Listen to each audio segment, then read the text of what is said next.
Hello student, आज हम पढ़ने वाले हैं 10th क्लास का पॉलिटिकल साइंस का एक फर्स्ट चैप्टर पॉलिटिकल साइंस का, जिसका नाम है पावर शेयरिंग।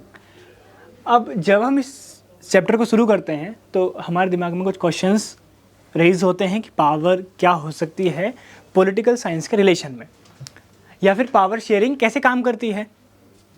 एक और टर्म है इसमें जो यूज होती है, जिसका नाम है एथनिक कंपोजिशन। ये क्या है? इन सब चीज़ों को हम बेल्जियम के रिलेशन में समझने की कोशिश करेंगे, जो कि आपके बुक में पहला चैप्टर है।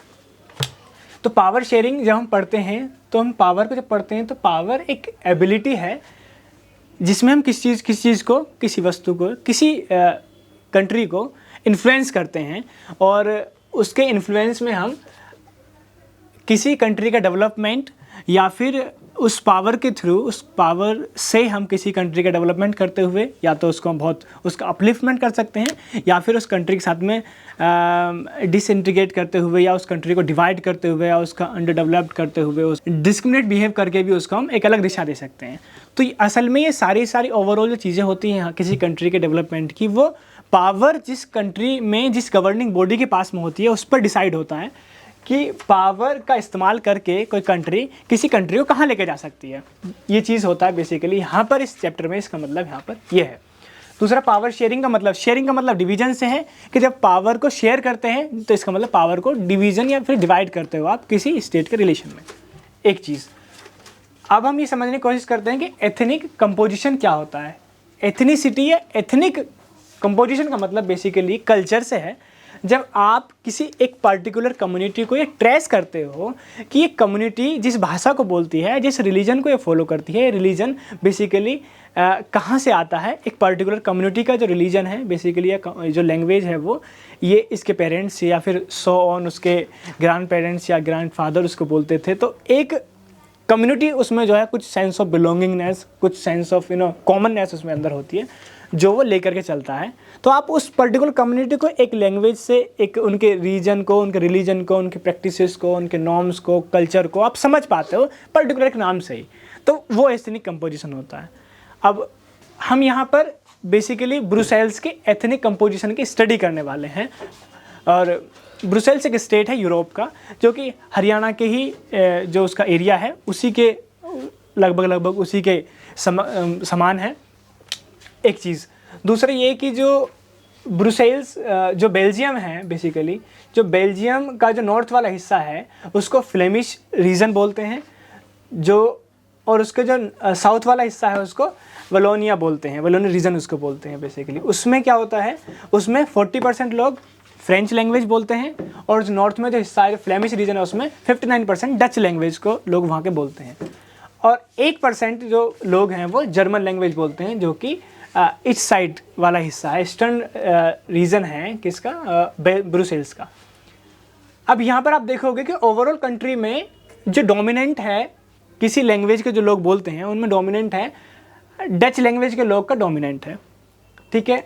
अब आप देखोगे कि जो साउथ में 40% लोग जो फ्रेंच बोल रहे हैं, है ना, यहाँ पर फ्रेंच लैंग्वेज वालों का डोमिनेंट है। लेकिन ये मेजॉरिटी में है, ये माइनॉरिटी में है। एक चीज़ हमको ये समझ में आ रही है। लेकिन एक सेम स्टेट में जब आप देखोगे कि जो इसकी कैपिटल है ब्रुसेल्स की, बेल्जियम, इस सेम कैपिटल में एथनिक कंपोजिशन डिफरेंट है, और ओवरऑल स्टेट में एथनिक कंपोजिशन अलग है।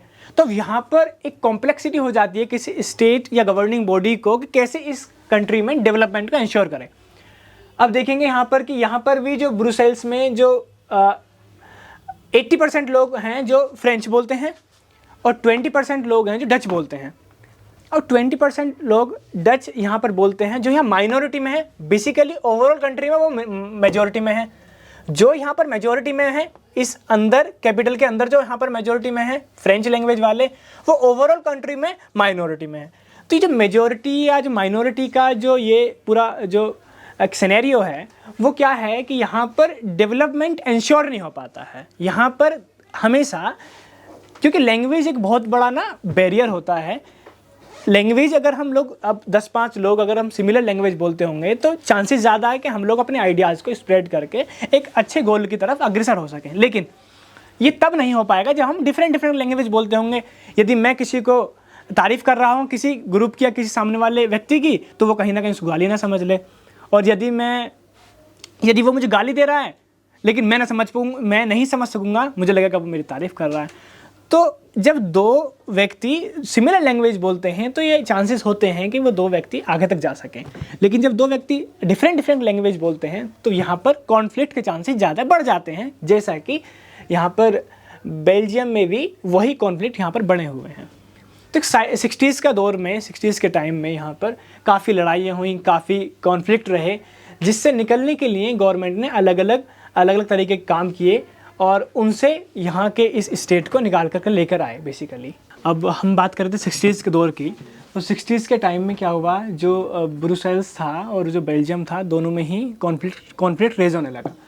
तो उन दोनों में टेंशन से बढ़ गई कि जो डेवलपमेंट था वह इंश्योर ही नहीं हो पा रहा था। तो वैसे में जो फ्रेंच बोलने वाले जो लोग थे ओवरऑल कंट्री में, और जो डच बोलने वाले थे जो ओवरऑल कंट्री में भी, ओवरऑल स्टेट में भी और एक पर्टिकुलर कैपिटल में भी, दोनों का जो इन्वर्सली प्रोपोर्शनल रिलेशन था, उनकी जो संख्या थी जो कैपिटल में थी वो अलग थी, और जो कैपिटल के बाहर जो वो रहने वाले लोग थे वो अलग लैंग्वेज और अलग लोग रहते थे। अब ऐसे में क्या हुआ कि यदि गवर्नमेंट किस प्लानिंग को बना करके लेकर अगर किसी का डेवलपमेंट इंश्योर भी करना चाहे तो भी नहीं हो पा रहा था। जो फ्रेंच था वो रिलेटिवली रिच था एंड पावरफुल था, तो कोई प्लानिंग अगर उनके समर्थन में नहीं आती थी तो वो कहीं ना कहीं कंपटीशन करता था, कहीं ना कहीं प्रोटेस्ट करता था, और इस तरीके से डेवलपमेंट इंश्योर नहीं हो पा रहा था। अगर डच कम्युनिटी जो थी उनके साथ में इकोनॉमिकली और हर एक तरीके से गवर्नमेंट कोशिश करती कि उनके साथ में सही बिहेव किया जाए, लेकिन वो नहीं हो पा रहा था क्योंकि लोग आपस में साथ में चलना बिल्कुल नामुमकिन हो गया था। अब ऐसे में क्या हुआ कि जो बेल्जियम था बहुत ही एक बुरे कॉन्फ्लिक्ट दौर से गुजरने लगा। अब अकोमोडेशन ऑफ बेल्जियम जब हम पढ़ते हैं, इसमें नेक्स्ट हेडिंग है जिसमें हम देखते हैं कि गवर्नमेंट ने वहाँ की ने एक प्लानिंग बनाई जिसमें क्या किया कि कॉन्स्टिट्यूशन को एक 4 टाइम्स उन्होंने चेंज किया, अमेंड किया, और कॉन्स्टिट्यूशन अमेंड करते हुए उन्होंने 1970 से लेकर 1993 तक उन्होंने कुछ चेंजेस किए। और उस चेंजेस में क्या किया, हम इस बात को समझने की कोशिश करते हैं। उन्होंने क्या किया कि उन्होंने बेल्जियम में 2 स्टेट बनाई जिसमें सेंट्रल गवर्नमेंट और स्टेट गवर्नमेंट की बात करी।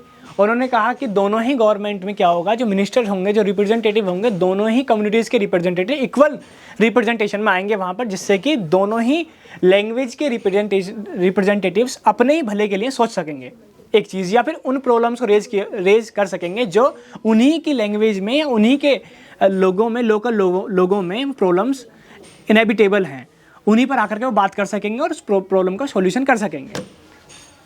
तो एक तो ये बड़ा चेंजेस किया। दूसरा क्या थी कि जो कम्युनिटी कैन मेक डिसीजन, एक जो सिंगल कम्युनिटी थी, जैसे कि मान लो फ्रेंच के लोग किसी पार्लियामेंट में बैठे हुए हैं और वो अपनी कम्युनिटी के लिए डिसीजन बना दें, ऐसा कोई प्रोविज़न नहीं था। दोनों ही कम्युनिटी के लोग ही आपस में सहसहमति से वो डिसीजन बना सकते हैं। एक दूसरी चीज़ ये हुई। तीसरी चीज़ क्या हुई कि जो ब्रुसेल्स में जो थे वो separate government in which both the communities have equal representation. अब जो कैपिटल में, जो ब्रुसेल्स जो कैपिटल थी बेल्जियम की, उसमें क्या था कि जो फ्रेंच और डच जो इनका प्रपोर्शन था रहने वाले लोगों का वो अलग अलग था। तो उसमें क्या हुआ, उसमें एक सेपरेट गवर्नमेंट बनाई जो वहाँ पर कैपिटल के लोगों के लिए अलग तरीके से काम कर सके, उनको अलग तरीके से डील कर सके, और एक सेंट्रल गवर्नमेंट ओवरऑल बेल्जियम को चलाने के लिए, और एक कैपिटल के लिए अंदर गवर्नमेंट बनाई। तो बेसिकली यहाँ पर जो डेवलपमेंट था, क्योंकि डेवलपमेंट खुद अपने आप में मल्टी डायमेंशनल होता है, ये हम सभी जानते हैं, तो मल्टी डायमेंशनल तरीके से ही वहाँ की डेवलपमेंट को इंश्योर किया गवर्नमेंट ने। ठीक है, एक चीज़। चौथी चीज़ जो सबसे इम्पोर्टेंट और कि एक कम्युनिटी गवर्नमेंट बनाई जिसमें हर एक कम्युनिटी, जैसे कि मान लो डच हैं, फ्रेंच हैं, जर्मन बोलने वाले जो लोग हैं, उन कम्युनिटी में एक गवर्नमेंट बनाई अलग अलग कम्युनिटी की, जो अपने कल्चर, वैल्यूज़, नॉर्म्स का बेहद अच्छे तरीके से ध्यान रख सके और अपने कल्चर को प्रमोट कर सके। क्योंकि एक व्यक्ति या एक गवर्नमेंट सब कल्चर को प्रमोट नहीं कर सकती है, उन्होंने ऐसा माना। और उन्होंने कहा कि हम अलग अलग कम्युनिटी में अलग अलग लैंग्वेज के लोगों की एक गवर्नमेंट बनाएंगे जिसमें जो गवर्नमेंट अपने ही कल्चर को प्रमोट करेगी। तो there is also community government उन्होंने बनाई जो अपने अपने कल्चर को प्रमोट करने लगी। इससे हुआ क्या कि जो बेल्जियम था अच्छी समय में 90s 70 और 90s के बाद में वो एक उभरती हुई डेवलपमेंट इकोनॉमी के रूप में आगे उभरा, और बाद में लोगों के बीच में सहसहमति से वहाँ पर जो है लोग रहने लगे, जिससे क्या हुआ, हैप्पी होकर के वहाँ पर जो वहाँ की कैपिटल थी ब्रुसेल्स में, उसको जो है यूरोपियन यूनियन का हेडक्वार्टर्स बनाया गया, और वहाँ पर जो कॉन्फ्लिक्ट था वो ख़त्म हुआ। तो बेसिकली मैं ये बताने की कोशिश कर रहा हूँ यहाँ पर, जो पावर शेयरिंग चैप्टर है, पावर अगर गवर्नमेंट के पास है, तो गवर्नमेंट के पास यदि पावर है तो वो उस पावर को यूज़ करके किसी गवर्नमेंट को दिशा दे सकती है कि उसको ऊपर ले जा सकती है, उसको अपलिफ्टमेंट कर सकती है, या फिर उसको नीचे लेके जा सकती है। तो अभी हम अगले जो है हेडिंग में पढ़ेंगे कि कैसे कैसे श्रीलंका में किस तरीके से ऐसे एथनिक कंपोजिशन था और वहाँ पर क्या हुआ था।